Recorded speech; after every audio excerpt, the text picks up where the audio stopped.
For today, we're talking about couples and money. And as I thought about this presentation, as I was preparing for this, there's a couple of things that always happen when you talk about couples and money. And the first thing that always happens is that you struggle to get both parties in the relationship to be present. One will come and then they take the information back to the other person, but it's very difficult. Not saying that it doesn't happen, but it's very difficult to get both parties to the presentation at the table to talk. And I think the reason why is that one of the parties always thinks that the presentation is for the other person. Or the other party feels like it's going to be an attack on what the other individual in the relationship has already been saying to them. But here's the reality, something that we need to know. 44% 44% of all couples argue about money at least once a month. That's almost half. And that's what's been reported. But 44% of all couples argue about money at least once a month. And what I've come to find is that your financial happiness, your financial success is based upon one thing, and it is not based upon how much money you make. What I have come to find is that financial happiness, financial success as a couple is based upon your ability to communicate. Now it's important to understand that there is a difference between good communication and bad communication. Those of you who are familiar with the Bible know that in Acts chapter 5, there was a couple by the name of Ananias and Sapphira. These individuals had some property. These individuals decided to sell some property, and they said, we're going to take what we have and we're going to give it to the church. We're going to put it in a pot. The church was taking their money and they were making sure that everybody's needs were taken care of. And so they said, we're going to put it in a pot like everybody else has been doing. But it was almost like 2021, 2020, where the price, the value of their particular house just skyrocketed. They got more for their house than they thought they would. And when it became time for them to turn it in, they communicated and said, we're going to hold back a little bit. This is important. It's not just communication that helps for success, that helps for happiness, but good communication, positive communication. And I want you to know that it's not about how much money you bring in that determines whether or not you should communicate. As a matter of fact, we see that it's not even the amount of money that you make that determines how happy you're going to be in your relationship. How do we know that? Well, all you got to do is cut on the news, cut on the TV, open up a magazine, and you will read about some famous couple who has multiple millions of dollars who's deciding to do what? To divorce. Because despite the fact that they had a large amount of money, the money that they had does not determine their happiness or dictate their ability to get along. And so the focus for today, what you're going to hear me repeat over and over again in this presentation, is the importance of communicating. And what I want you to know is that you can use your money in your relationship as a tool to strengthen your relationship.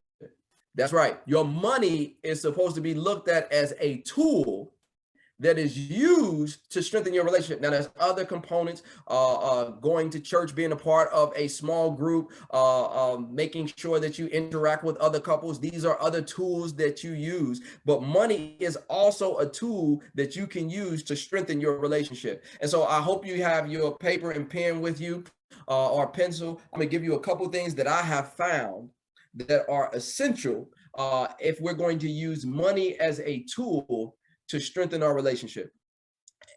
I did not say marriage. Notice that, because I recognize that there may be some people on this line who are not yet married. You might be dating someone. And that leads me to the first point. You're dating, you're in a relationship, you're not yet married. This leads me to the first point. First takeaway, first thing that we have to recognize if we're going to use money as a tool to strengthen our relationship is that we do not combine our funds until after marriage.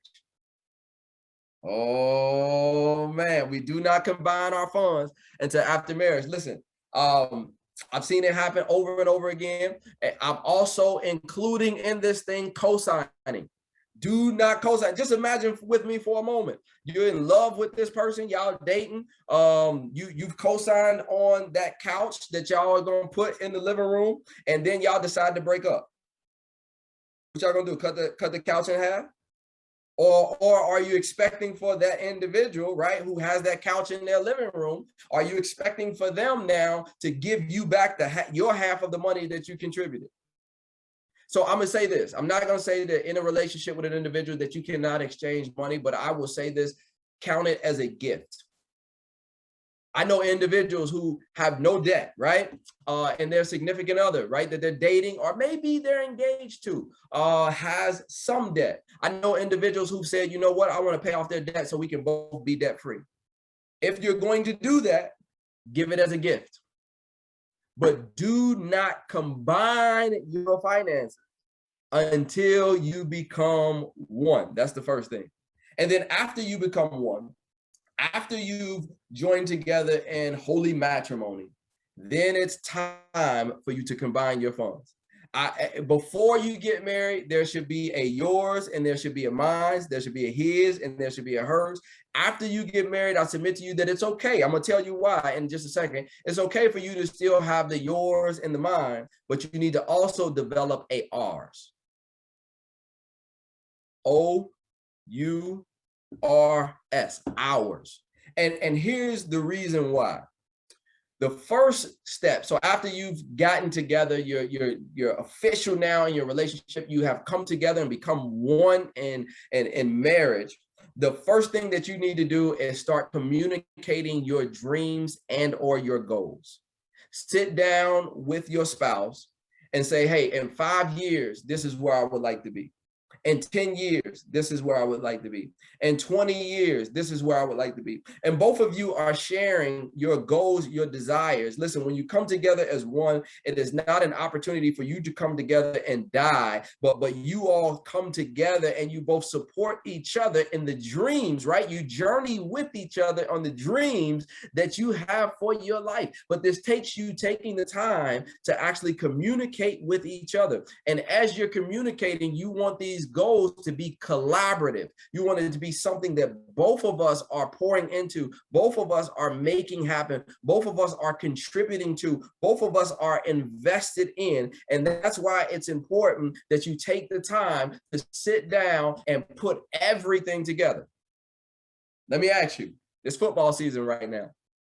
Have you noticed that in every game, every team, no matter what jersey that they have on, before they run a particular play, they go into the huddle?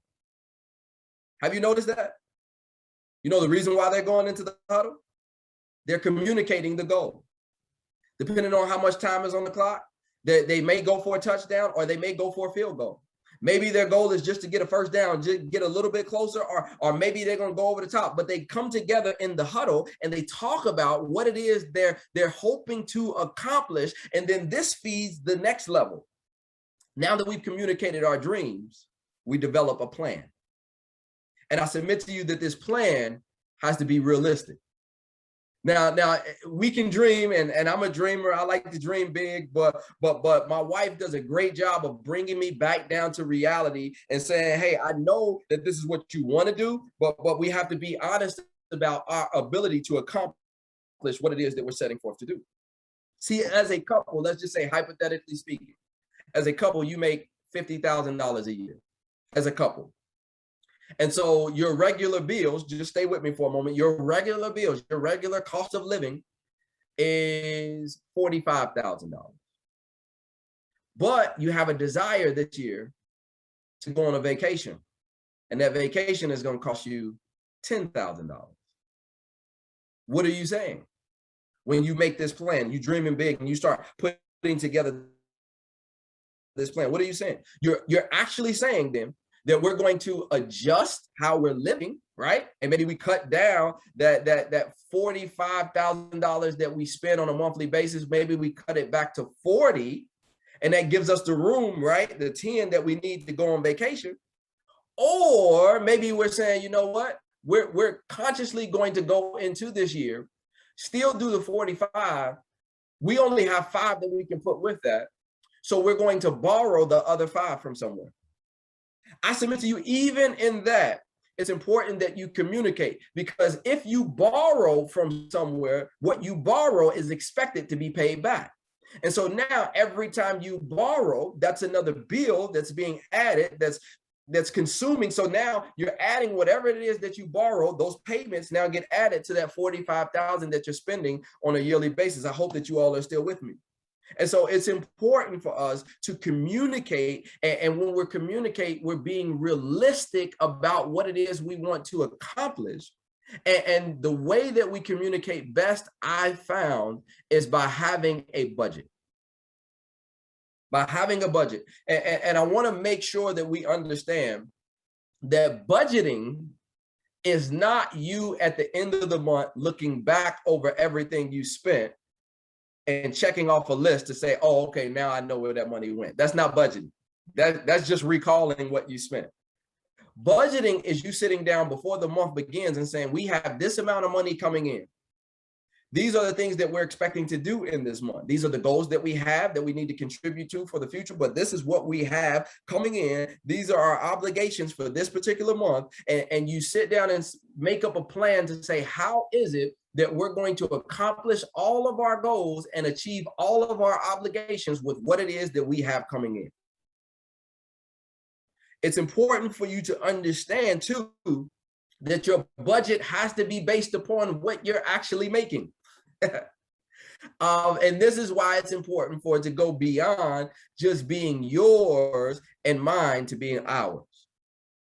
This is why it's important for us to make sure that we put everything together, that everything's on the table. And what we look at is what's coming in, and we give every dollar a name. And at the end of our budget, we should be at $0. Before the month begins, we should be at $0. Even if that means you have some money left over at the end of your thing, then you send that over to savings if you haven't already done that. Or if you notice you have some money on your thing, then maybe you get to go and spend a little extra time, or go out on a date, or give to the church, or give to some organization that you want to give to some individual who's in need. But every single dollar has to have a name before the month begins. And what this does, when you sit down and you're looking at your budget, it allows you to revisit the plan that you made, the dreams that you've set, the goals that you set. It allows you to see if those dreams are truly realistic, and if there are some just adjustments that need to be made in your financial life to facilitate those dreams and goals that you said you wanted to achieve. Or are you going to forego those dreams and goals for this year and maybe come back and try to do those 5 years from now or 2 years from now? It is important, y'all, that we communicate with individuals what it is, with our spouse, our significant other, what it is that we desire to do, and then put together a realistic plan to achieve that. Can I be honest with you all, give you a testimony of a personal experience I had with this? Me and my wife were working towards a goal. And I'll be honest with you, some goals that we set forth, they don't happen overnight. This particular goal was a goal that we wanted to achieve, and it took us 18 years to achieve it. 18 long, grueling, dedicated years to achieve it. And here's what we learned. After we achieved it, we looked back and we realized that though we had set the plan, we had missed out on being realistic and intentional about even setting a deadline for the achievement of the plan. So in my mind, when we set the goal 18 years prior, I was expecting for us to achieve that goal in 2 years. For my wife, she was expecting for us to achieve that goal in 10 years. And so now, as we're on this journey now, I'm moving very, very fast and making recommendations with the goal of achieving this particular task in 2 years. But what happens, because we're not communicating, I get to a point where I'm almost running over my wife to achieve this goal. It's at breakneck speed.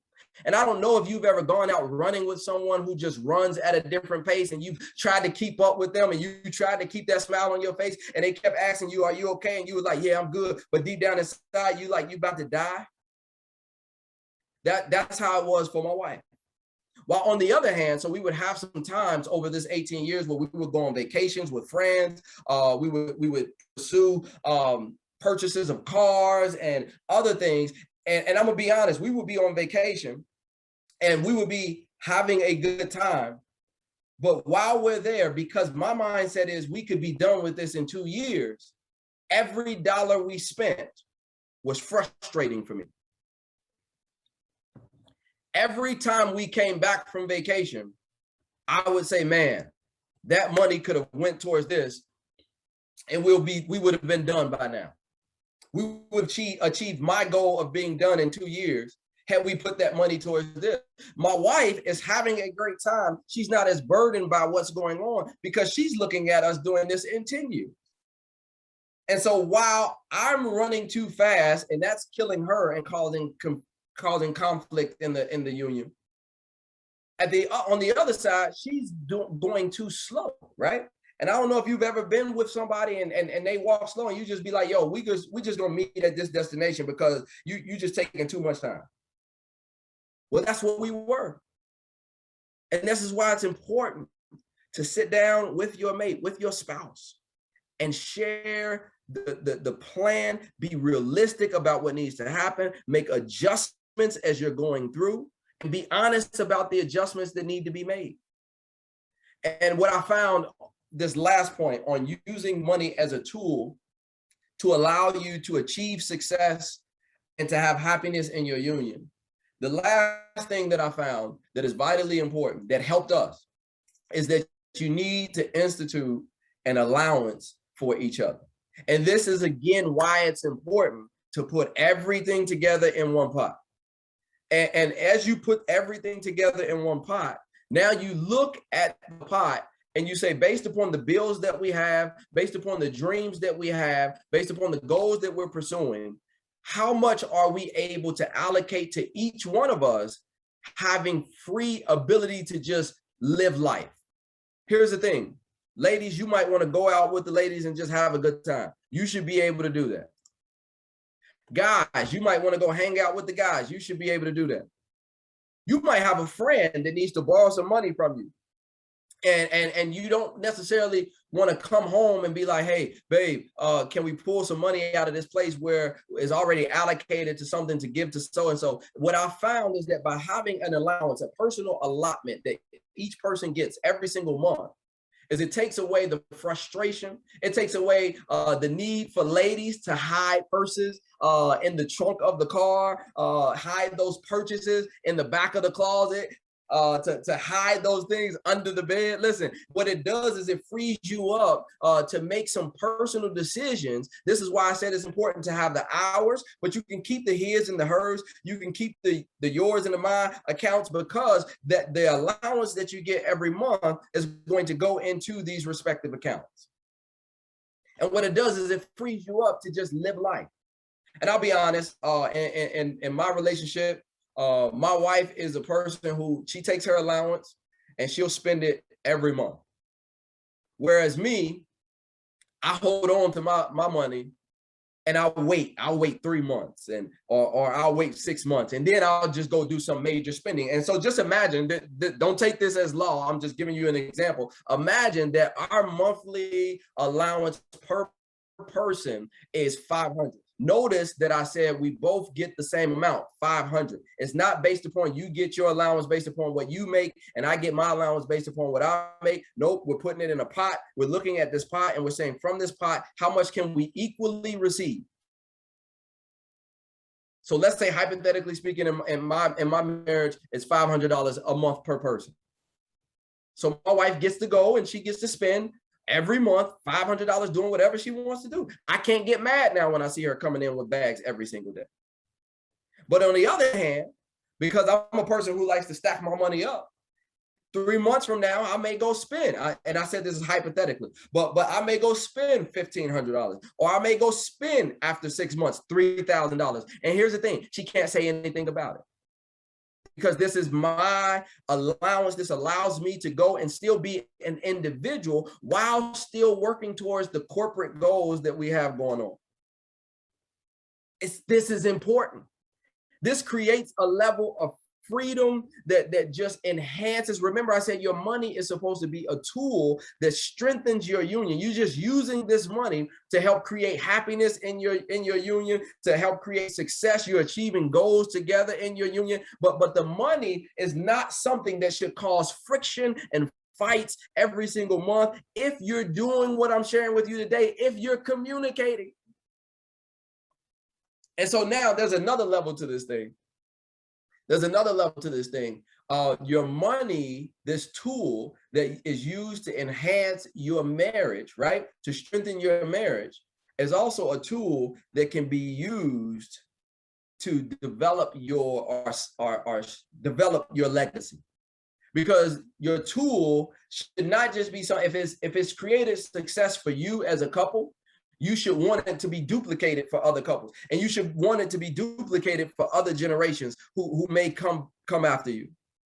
And so the way that you use your money to develop and to strengthen your legacy, I got 4 points for that. I hope you again have your paper and your pen and that you're writing this thing down. But I want to give you 4 points that I found as ways by which we can use this tool to solidify our legacy, and then we'll go into some question and answers. And so what I found is that, first of all, let me share with you a scripture that I was reading this thing, and it just hit me a little different this particular time that I was reading. It's in the book of 2 Kings, chapter 4. You may be familiar with it. There was a prophet at that time by the name of Elisha, and Elisha was moving around, and he was approached by this widow. Her husband had died, and she came to Elisha and said, "Listen, you know, my husband was faithful. You know, he was a man of God. You know, he did what he could to serve people." And she said, "Here's the thing. He died, and now the creditors are coming, and they're going to take my 2 sons. They were going to make them indentured servants to pay off that time that was owed by the husband who was no longer around." And I don't know, the text doesn't say whether they communicated how much debt that they had amassed, but the text does say that when he died, she was left with the responsibility of paying this debt. And it got to a point where it was also affecting their children. And as I read this text, I said, "Lord, please help me see what I can do to make this not be my wife's lot in life, and what can be done by my wife to make sure that this is not my lot in life. In the event that something unfortunate happens to either one of us, Lord, help it be that we don't find ourselves burdened by the decisions that were made in the midst of our union, but help us be free and able to move about as a result of making some sacrifices and some decisions right now. Help us to secure our legacy." And so here's the thing that I found that works for us to be able to secure our legacy, to allow this tool, this money that we have as a couple right now, to enhance not just our relationship, but to enhance our family as well. The first thing that I found is that as a couple, you need to focus on your spouse before your children. Ooh-wee. Listen, you can write this stuff down. We'll talk about it. We got time for question and answers in just a second. But what I found that is important is you need to focus on your spouse first and not your children. What are you saying, Pastor? I'm so glad that you asked. There are individuals who do a good job of making sure that their children have all the things that their children desire right now. Even myself, even my family, we've done a great job, I believe, of sending our children to Christian education. We've sent them to academy. My daughter's right now in academy, and it's not free. It costs. And then my son has gone off to Oakwood. He's in college now. It's not free. It costs. And then we've talked about, what if they want to go to grad school? Are we going to cover their grad school as well? It's not going to be free. It's going to cost. And what I'm saying, while we have the desire to do these things for our children, to make sure that when Christmas comes around, they have the best Christmas, to make sure that they get all the gadgets and cell phones and all of these things that they may like, those things are nice to be able to do. But here is the question. Are you making decisions right now to solidify your children that could cause a burden for your spouse if something unfortunate happens to you where you're no longer able to be there with them? And so as I asked that question, as I really pondered that, there were a couple things that I found that are important that we need to do in focusing on our spouse and focusing on ourselves. We need to make sure that we are putting monies into retirement. The hope is that you will work and then one day you'll be able to retire. But it's important for us to understand, and this could be putting money into your 401k, this could be putting money into your Roth IRA, but here's what is important for us to understand. Your cost of living is oftentimes going to be greater when you get older than it is when you're younger. And so if we have not put up anything to help us out when we get older, it's possible that we can be living a tougher life when we get older, when our cost of medication has gone up, when our ability to go to work has decreased, when we're not able to move and have our being the way that we used to have it. If we're not careful when we get to the later years, because our cost has increased, it can become a great weight for us. Can I just be honest with you all that I've had conversations with individuals and heard stories of individuals who in their golden years, if you will, were eating dog food because they didn't have enough money to go to the grocery store. Think about this for a moment.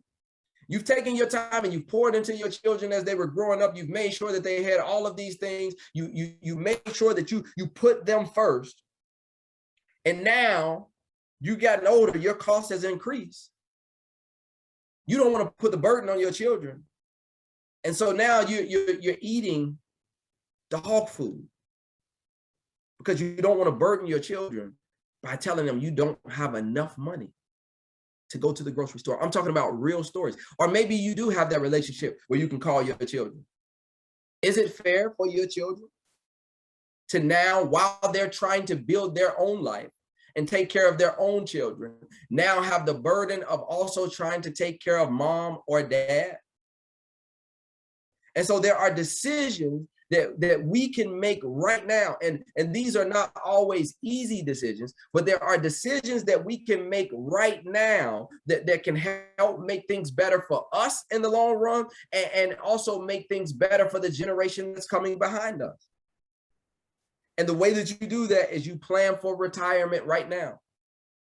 I don't know if you want to be 95 years old still working at Walmart. Maybe you want to be there because you just want to go out and interact with people. But do you want to have to get up at 95 and go work 40 hours a week at Walmart? Or do you want to be able to go there because you have a choice? And if you don't like how things are going, do you want to have the freedom to be able? Someone was saying something the other day. They said they fired their job. Can you imagine that? Not they quit their job, they fired their job. You usually hear people getting fired from their job, but they said they fired their job. They said, you can no longer provide for me what I need. I'm going to do something else. Wouldn't you like the freedom in your old age to be able to do whatever you want to do? Well, it starts by making plans right now. Another thing that I found that is important for us, if we want to use this tool to solidify our legacy, is that we need to invest right now in life insurance. And when I say life insurance, I'm specifically talking about term life insurance, and I'll tell you why. And I know a lot of individuals, they'll come to you and say, no, you need whole life insurance and things like that. But let me just break down for you the reason why I say just right now, investing in term life insurance will do a good job of making sure that your spouse, in the event that something happens to you, because that's what life insurance is for. It's in the event that something happens to you, that you're no longer here, that your spouse, your family will receive a payout from the insurance company as a result of your death. It's life insurance. And so my wife and I, just giving you some information, my wife and I have about $500,000 in life insurance, term life insurance. And we pay about $200, a little bit over $200 a year. And so now that term life insurance is for 30 years. We're paying $200 a year. $200 times 30 years comes out to be $6,000 over the course of that 30 years. Now, here's what people say. What if you don't die? If I don't die over the next 30 years, I will have spent, or we will have spent, $6,000. And because we didn't cash it out, you could say we wasted $6,000. Let me show you on the other side, though. You have whole life insurance, right? That maybe you'll, instead of paying $200 a year like we're paying, maybe you'll be paying $200 a month. And so now you're looking at $2,400 a year. And you're looking at $2,400 a year, and this is going to cover you for your whole life. And let's say you live another 50 years, right? And so you're paying into this at $200 a month, $2,400 a year for the next 50 years of your life. And your payout on that is going to be $500,000. You will have paid $120,000 over the next 50 years, right? To finally get that payout of $500,000. But because you paid $120,000, you got to take that $120,000 away from that $500,000, which means then that you're actually only getting $380,000 of benefit, right? The reason why I'm encouraging you to get term is because it's only there in case something happens. If you die in that 30-year window, your family will get $500,000 and your family will be able to grieve properly. If you don't die, you've only spent $6,000. And during that time, that 30 years, hopefully your plan that you've put together with your spouse has allowed you to be able to have a savings, right? And you've already put it into your 401k, which is also increasing every single month and definitely every single year. You're seeing increases in these other areas. And so now when you get to the time of retirement, or you get to the time that maybe you die, you've already amassed enough to leave behind for your family. And you've saved, listen, $120,000 minus $6,000. You've saved $114,000 and you're still able to leave for your family the same amount. And so I'm just saying to you, and even if maybe you don't like my numbers, maybe my numbers just didn't give you what you're looking for. What I'm saying is make sure that you have some type of life insurance to where if something happens to you, that your family is able to properly grieve. For some people, it takes a month. For some people, it takes 6 months. For some people, it takes a couple years. And what I decided is that I just want my wife, if something happens to me, to be able to decide whether she wants to go to work this year or not, to be able to decide whether she wants to take off, maybe go back to school, maybe travel, whatever she wants to do, she'll be able to do it if something happens to me. And so it is important for me to make a decision today to make sure that she's taken care of tomorrow. And the last thing before we go to question and answer, is I found that even in this phase, if you truly want to secure your legacy, that you still have to dream, and you still have to share with each other, communicate, and pursue new experiences. Can I share with y'all a story real quick? A story on the importance of communication. I told you all my son is at Oakwood University, and recently we had to take him down, and you know we're in the midst of COVID. And we got to the Oakwood University campus. We had everything packed up. We had stayed the night before and we were ready to go unload the truck and drop him off and experience all that we had to experience for the day. And we got to the Oakwood University campus and we got to the gate and the security guard came out and I smiled and I said, "Hey, we're here to drop my son off." And he said, "Do you have your COVID shots?"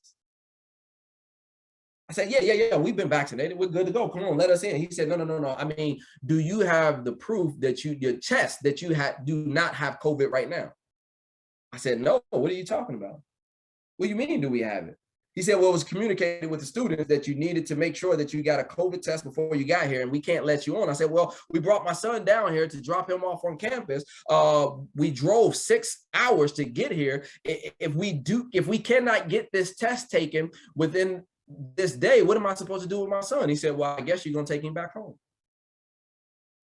Now, I'll be honest with you, I'm a pastor, but at that point, I didn't feel very pastorly. I felt like saying some things, and I thank God for shutting my mouth and that I didn't say what I said. But as we drove around to the other side of the campus and began making phone calls, we had to be honest with ourselves about the fact that somewhere in the midst of them communicating with us and us receiving the communication and doing what we were supposed to do, that we did not check off all the boxes. And I could have pointed to my son and said, hey, man, you're the student. You should have told us. I could have looked at my wife and said, hey, you're his mother. You could have checked behind him. She could have pointed at me and said, well, you're the driver. You planned everything out. But at the end of the day, we had to take responsibility and say that we were in the situation that we were in because we failed to communicate. And I submit to you that there are many couples who get to the end of life and find themselves in a difficult situation. And they'll start pointing the finger at each other when each party is responsible, when each party failed to communicate. Maybe it is one person's responsibility to monitor the bills or to take out the trash, but there's nothing wrong with this other person just checking behind to make sure everything is done. And it's not about it's not about the fact that you check, it's how you check. Don't check with accusations, and don't check with the voice that kind of opens up the door for conflict. But when we're sharing with each other and when we're checking to say we're just making sure that we're achieving the goal that we both set out and said we want to do, I submit to you that the conversation becomes a little better. It is my hope that you've been blessed today.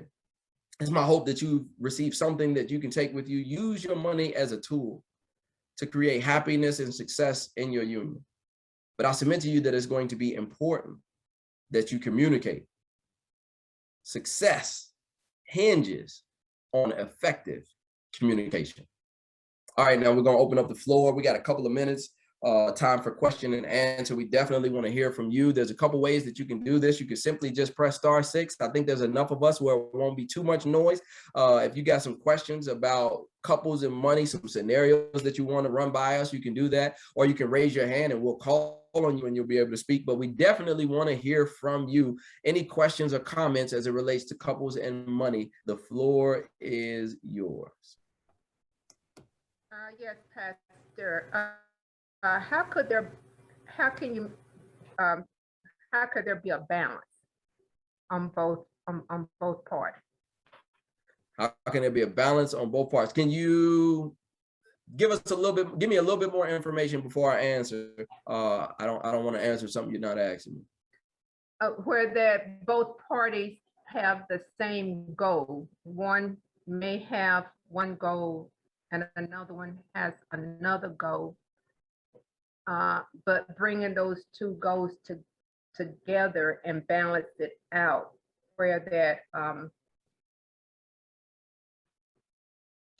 a balance across the board. Yeah, I think I understand what you're asking, and thank you for joining.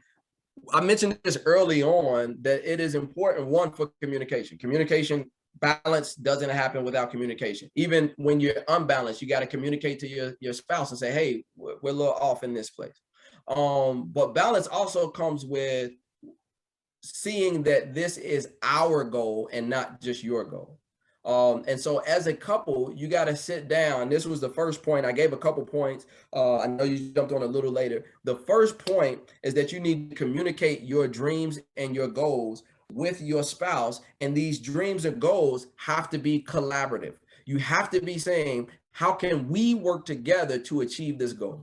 I understand this is what you want to do. I understand this is what you always dreamed, but how can I contribute to you achieving that goal? And how can we make it collective? It needs to be collaborative and collective. So how do we now make this our dream, right? You want to move into a house, but do we want a 6-bed? And this is real in my family. When we were looking at a house, we were looking for our first house. I wanted a shack. We had 2 children. my wife and a dog, and I was like, we can live in a small 800 square foot house. Go ahead, get that thing paid off. And my wife was like, no way. There's no way we're going to be in no 800 square foot house. And so we had to have conversations about the type of house, the cost of the house. And once we came to a agreement on that, I mentioned the football teams go into a huddle before they do a play. And so that was us going into a huddle and saying, all right, what's our goal? We want a house. We want our own house. All right, what do we need? We need space for our family. We have kids, we have a dog, we want to entertain, we want people to come over. Okay, these are all the things that we want to do. We're checking off these boxes. We're just dreaming, right?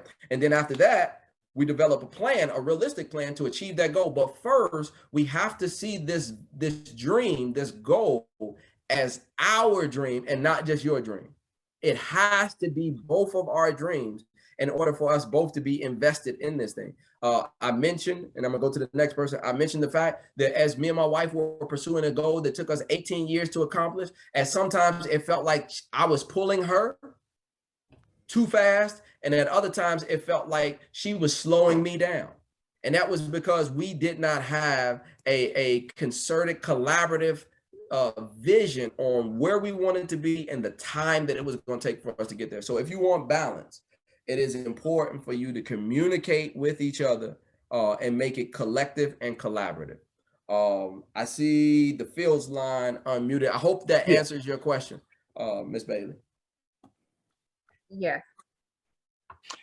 Yeah, can you, thanks, great presentation, elders, definitely appreciate it. I have one question and I guess one, just clarity. And the first question, the question stems from the previous question.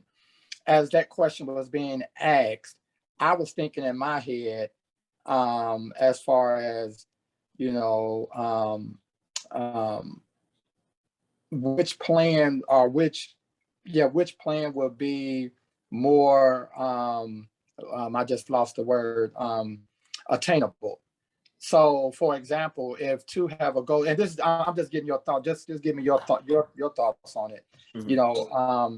If both have goals or both have a plan, how do you come to that agreement? And I was thinking, and maybe you can help me out, I was thinking, which plan is most obtainable, which one that we can obtain first, and then we can move to the next one. Just something that came in my head. I don't know how accurate I am with that, or how off point or basis I am with that. And then the second is not a question, but just clarity. I thought you mentioned that you were going to give us 4 tools to strengthen our legacy, and I have down 3. Could you reiterate those 4? I think it was 4. Am I correct? It was 4. Yep. Number 1. So let me answer the first thing in regards to which one do we go with, right? So we're both bringing goals to the table, and you could go with the one that is easier to obtain. But here's the problem with that. Always doing that. There are times when individuals in a couple, right? We see things a little different. We'll bring goals to the table, and for me, right, let's say for my wife, what I'm bringing to the table may always be easy for us to accomplish, right? Some people are like, hey, I just want to do just enough, get just enough. And so those things are easy to accomplish. So what happens when you have that person who has big dreams, right? Who has like outside of this world dreams, dreams that are going to take a little bit more time. If we're always going with the ones that are easier to be accomplished, then we never grow as a couple to accomplish those bigger goals. And that person always feels like, hey, we're always doing your thing, we never do mine. So it has to be, and this is back to that balance, it has to be a give and take.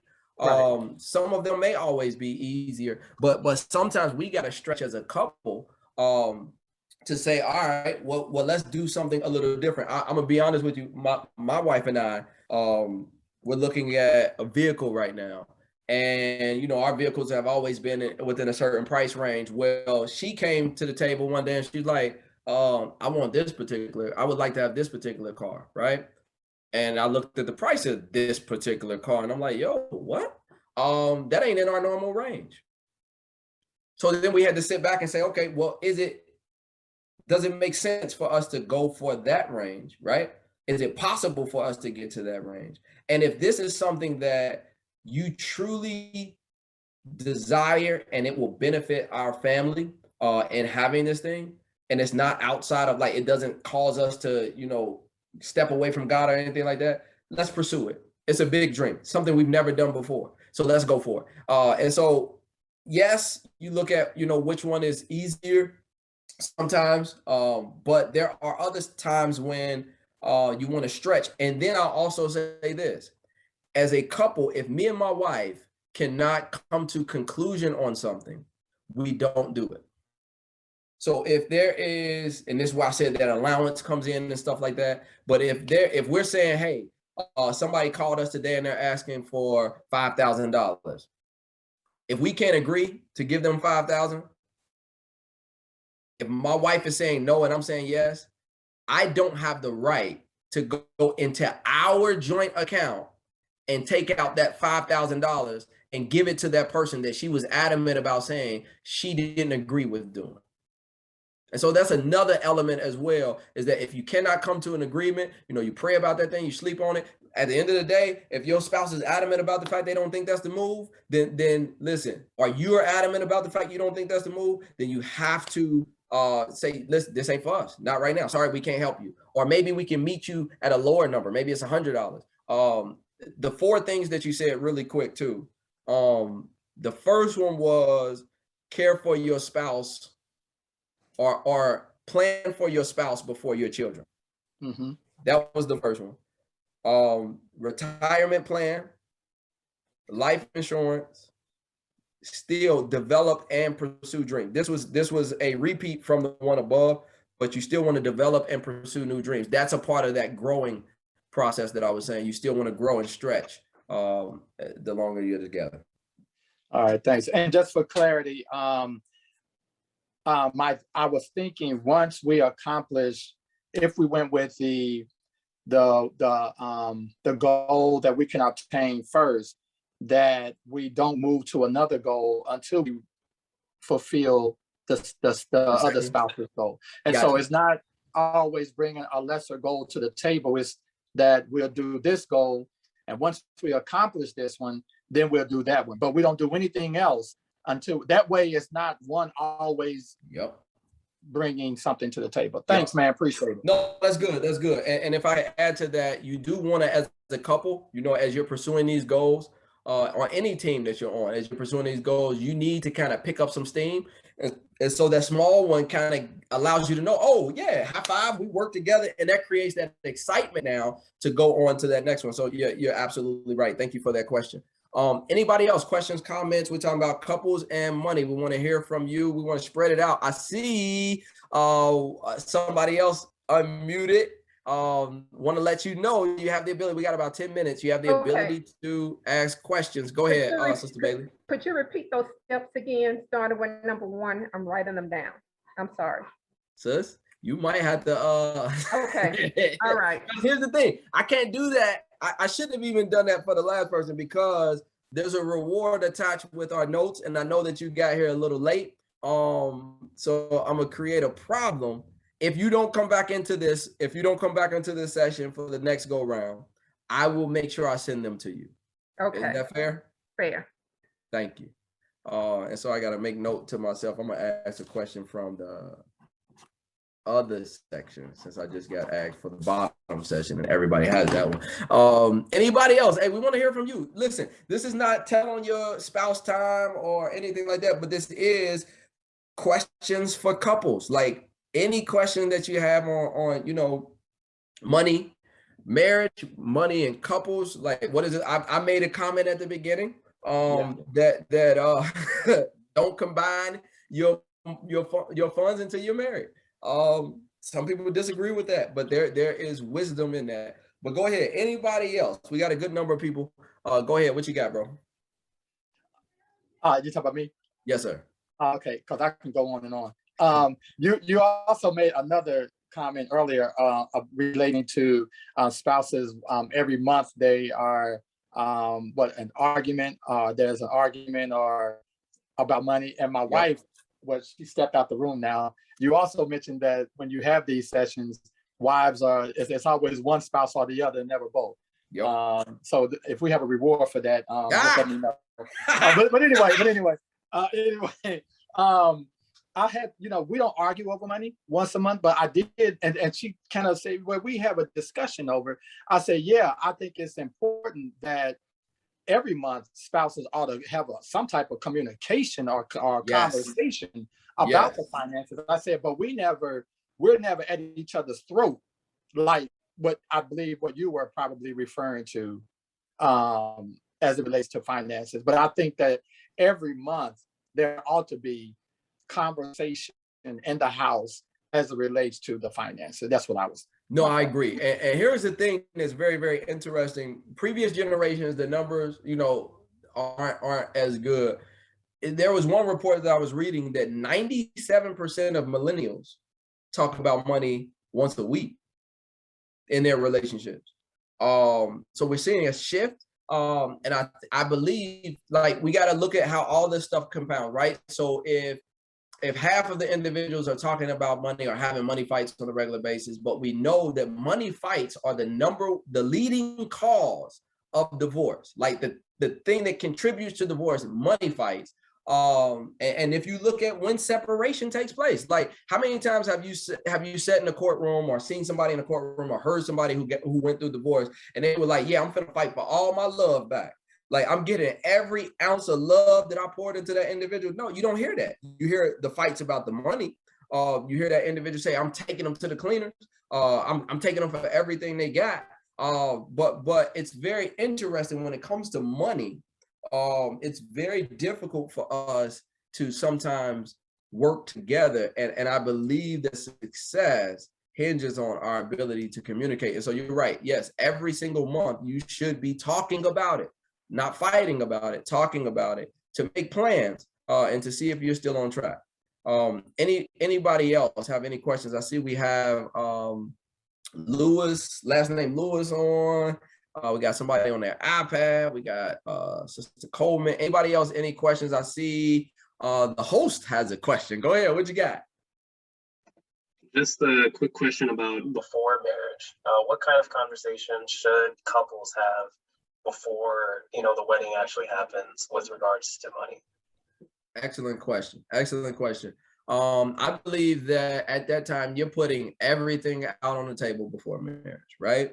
You want to know how much that individual has, and listen, if you are engaged to somebody or planning to propose to somebody and they feel like they can't share with you how much debt they have or how much money they're making, like, they might not trust you. You know what I'm saying? Like, so how you planning to line up this major commitment and y'all can't even talk about, what burdens? Because at the end of the day, when somebody asked for help, I'm sorry. At the end of the day, when an individual I got something popped up on my screen. I'm sorry. When an individual comes together with that other person, when you come together as one, it becomes yours. This is now our debt that we're attacking. This is now our problem. Now, I know certain states have agreements that if you've had stuff before you got together, then in a divorce, you're able to break that stuff up. But I mean, at the end of the day, if she had a house before y'all got together and then you came in and you completely remodeled that house, you put $100,000 into remodeling that house, is that your house or her house? And what you gonna do, take all your stuff that you remodeled up out of there? And so I think it's important. It's important too. Some of y'all like, yes. It's important to have a conversation about everything. You're getting to know this person that you are agreeing or committing to spend the rest of your life with. And so when I'm going through counseling with individuals, I encourage them. I say, listen, you want to go get an STD test. Like if this person don't want to go get an STD test and share it with you before you say I do, maybe they got something to hide. And it would be better for you to know all of these things before you say I do. Like, don't be saying I do and then you get to the end. After you say I do, you get to a point where things are rocky and you start saying I don't. In any counseling session that anybody has ever been in with me, I tell them that my job, premarital counseling, my job is to help them put everything out on the table. And so that when they make their commitment, when things get rough, they can't say they didn't know this thing. And so to answer your question, you need to be talking about everything. You need to go spend some time with the potential in-laws, see what it's going to be like on the holidays. Y'all need to talk about what holidays are big in your family. What holidays are big in your family, right? Because if y'all both have a Thanksgiving obligation for your family, and you always go to one family's place for Thanksgiving, it's going to create issues on the other side. But I mean, I'm recommending talking about everything as it relates to money. You want to put everything out on the table, so that you get no surprises. No surprises. Great question. Great question. Appreciate it. Thank you, Pastor. Anybody else? We're going to be closing in 2 minutes. If there's anybody else has a quick question before we close out these rooms, I want to ask you to go ahead and make your voice heard.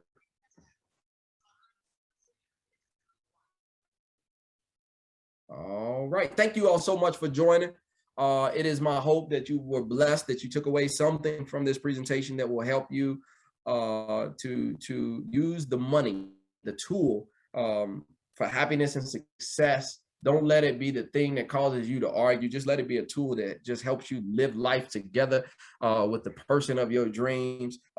Dream big and dream often, and share those dreams with your significant other. Thank you so much for being with us. I'm gonna say a quick prayer for y'all before we go. Heavenly Father, I just thank you so much for this time. I thank you for the ability to gather together and just to talk about couples and money. I pray, Lord, that each person who's on this line has been blessed. I thank you so much, Lord, for the privilege of gathering together, not just with each other here, but I thank you for your provisions as it relates to a mate. And I just pray that communication will be present in each relationship, that it will help us to use the money that you give us as a tool. Don't let it be the thing that pushes us away from each other, but the thing that helps solidify the dreams that we have, and just use it, Lord, again, as a tool to set a foundation, not just for us, but for those who come after us as well. Continue to bless us as we go forth throughout this day. In Jesus' name we do pray. Amen and amen.